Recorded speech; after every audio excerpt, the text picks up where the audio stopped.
आता कुल्फीचं दूध म्हणजे काय, ते बनवलं कसं? त्यासाठी 4 टेबलस्पून कॉर्नफ्लॉर अर्धा कप दुधामध्ये मिसळून घेतलं होतं. 1 लिटर फुलक्रीम दूध घेतलेलं आहे. म्हशीचं दूध जास्त दाट असतं म्हणून म्हशीचं दूध घेतलंय. आणि 1 लिटरचं 600 मिलीलिटर दूध होईपर्यंत आटवून घेतलं.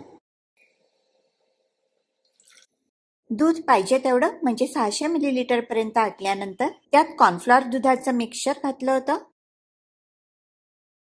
दूध इतपत घट्ट झालं पाहिजे. गार झालं की ते अजून थोडंसं घट्ट होईल.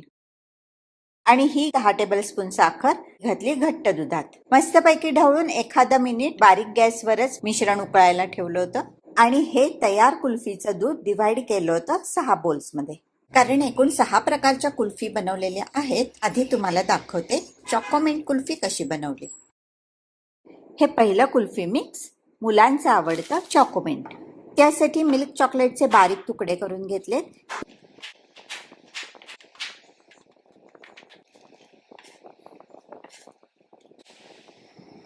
ही ताजी पुदिन्याची पानं हातानेच तोडून घेतली, कारण सुरीचं मेटल पानांना लागलं की पानं पटकन काळी पडतात.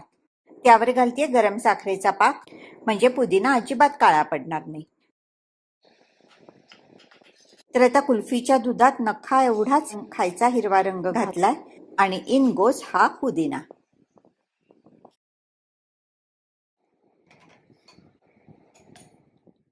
गरम मिक्सरमध्ये चॉकलेट विरघळेल म्हणून पूर्णपणे गार झाल्यावरच घालायचे चॉकलेटचे तुकडे. गार झालेल्या कुल्फी मिक्समध्ये घालतीये 1 टेबलस्पून क्रीम. हे कुल्फीचे कोन आहेत ते अशा प्रकारे डब्यात ठेवायचे जेणेकरून ते आडवे पडणार नाहीत. आणि या कोन्समध्ये भरून घेते कुल्फी मिक्स.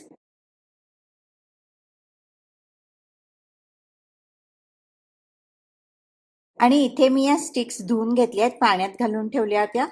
आता कुल्फी मिक्स पातळ असताना या स्टिक्स त्याच्यामध्ये सरळ राहणार नाहीत, वाकड्या होतील. सेमी फ्रीज झालेल्या कुल्फीमध्ये ठेवल्या की त्याला एक होल्ड मिळतो आणि अशा सरळ राहतात. म्हणून कुल्फी स्टिक्स सरळ राहण्यासाठी ही टिप. सगळ्या स्टिक्स कोनमध्ये लावल्या की पूर्णपणे फ्रीज होण्यासाठी कुल्फी परत फ्रीझरमध्ये ठेवायची. वा वा, सुंदर सुमधुर अप्रतिम कुल्फी तयार आहेत. असे जर का कुल्फी कोन नसतील तर कुल्फी अगदी चौकोनी किंवा आयताकृती डब्यात पण सेट करू शकता. कुठल्याही मोल्डमध्ये कुल्फी तुम्ही सेट करू शकता.